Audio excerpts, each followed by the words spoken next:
Bismillahirrahmanirrahim. Assalamualaikum sahabat kecil. Hari ini kita akan mendengar kisah seru tentang hewan kecil yang cerdik sekali, yaitu si kancil. Yuk kita dengarkan sama-sama cerita berjudul Si Kancil dan Para Buaya. Dengarkan baik-baik ya. Pada suatu hari, ada binatang yang memiliki julukan binatang yang cerdas, yaitu si kancil. Sedang berjalan-jalan di pinggir hutan. Berhubung di dalam hutan itu terlalu gelap karena pohon-pohonnya juga sangat lebat, maka dirinya hanya ingin mencari udara segar di pinggir sungai yang tidak jauh dari hutan sambil melihat matahari yang cerah bersinar. Setelah sampai di pinggir sungai besar, dirinya merasa perutnya lapar sekali. Krucuk, krucuk. Begitulah bunyi perut si kancil yang tengah merasa lapar. Lantas si kancil membayangkan makanan favoritnya, yaitu timun. Dia membayangkan bagaimana bisa mendapatkan timun favoritnya. Pada saat berjalan di pinggir sungai bersama matahari yang terik, si kancil melihat timun yang sangat banyak di kebun seberang sungai.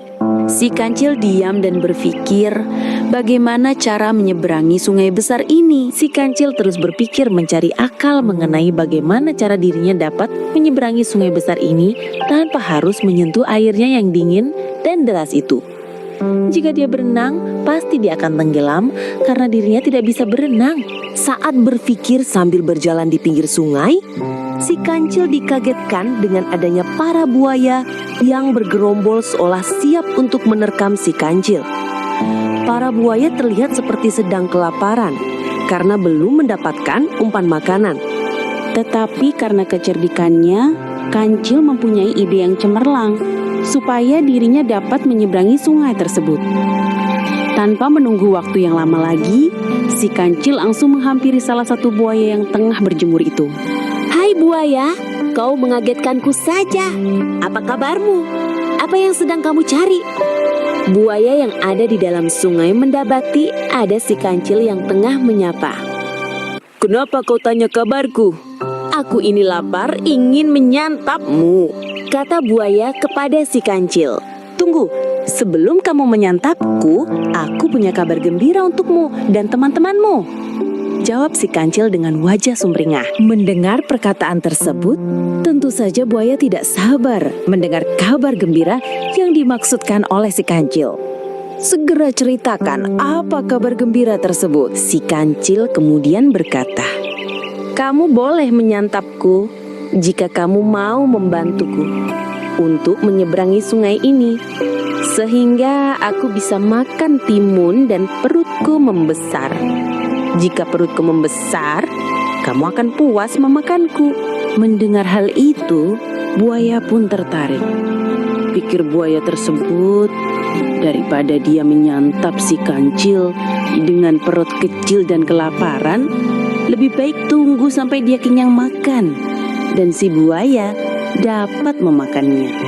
Tanpa pikir panjang, si buaya mengiyakan tawaran si kancil. Baiklah kancil, kamu tunggu di sini dahulu. Aku akan bicara kepada teman-temanku, kata buaya langsung pergi secara cepat menuju teman-temannya. Sementara menunggu buaya dan kawanan lainnya datang, si kancil tengah berangan-angan untuk segera menikmati timun favoritnya. Tak lama kemudian, semua buaya yang awalnya berada di dasar sungai telah berkumpul di tengah sungai. Si kancil lantas memulai pembicaraan kembali. Hei buaya sekalian, terima kasih sudah mau membantuku yang kelaparan ini. Jika aku sudah menemukan dan memakan timunku, silahkan untuk menyantapku sepuasnya. Mendengar perkataan si kancil, para buaya segera berjajar sehingga mereka dapat memberikan jalan kepada si kancil. Segeralah si kancil melewati sungai itu dengan menginjak tubuh para buaya. Dia segera ingin memakan timun-timun di seberang.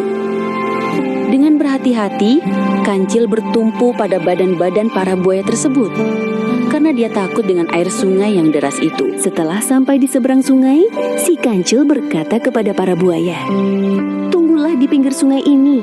Aku akan memakan timun-timun yang segar itu. Dan aku akan segera kembali kepada kalian semua. Dengan polosnya, para buaya percaya kepada perkataan si kancil yang sedang berusaha mengelabuinya. Baiklah, jangan lemah-lemah ya, Cil. Kita sudah sangat lapar. Berlarilah kancil untuk memakan semua timun-timun sampai kenyang. Dia mengambil satu persatu timun segar yang ada di kebun. Dengan lahap, dia memakan semua timun-timun sehingga perutnya membuncit dan tubuhnya membesar. Giranglah para buaya yang melihatnya dan berharap akan segera memakannya. Ayo sini kancil, kamu sudah makan banyak. Sekarang gantian kami yang memakanmu. Melihat buaya yang sudah kesal karena perbuatan si kancil, berkatalah si kancil dari jauh. Hai kalian para buaya, kalian sudah tertipu. Aku tidak akan memberikan tubuhku untuk kalian. Sadarlah para buaya bahwa mereka sudah ditipu sejauh ini. Sangat marahlah para buaya kepada si kancil yang terdik itu. Tetapi para buaya sudah tidak dapat melakukan apapun karena si kancil sudah jauh dari jangkauan mereka. Berlarilah kancil menjauh dari hadapan para buaya ke dalam hutan. Dan marahlah para buaya kepada si kancil. Dengan senang, kancil berlari menuju hutan. Perutnya sudah terisi penuh dengan timun kesukaannya. Dasar kancil, kamu sudah membohongi kami, kata buaya yang kesal pada kancil yang sudah berlari jauh meninggalkan mereka. Atas keceritan dan kepintaran si kancil, dia mendapatkan apapun yang dia suka. Dasar kancil, kamu sudah membohongi kami, kata buaya yang kesal pada kancil yang sudah berlari jauh meninggalkan mereka. Atas keceritan dan kepintaran si kancil, dia mendapatkan apapun yang dia suka. Itulah kisah si kancil dan para buaya. Dari cerita ini, kita belajar bahwa kecerdikan bisa menolong kita keluar dari masalah. Tapi, jangan digunakan untuk menipu orang lain ya. Sampai jumpa di cerita seru berikutnya. Wassalamualaikum warahmatullahi wabarakatuh.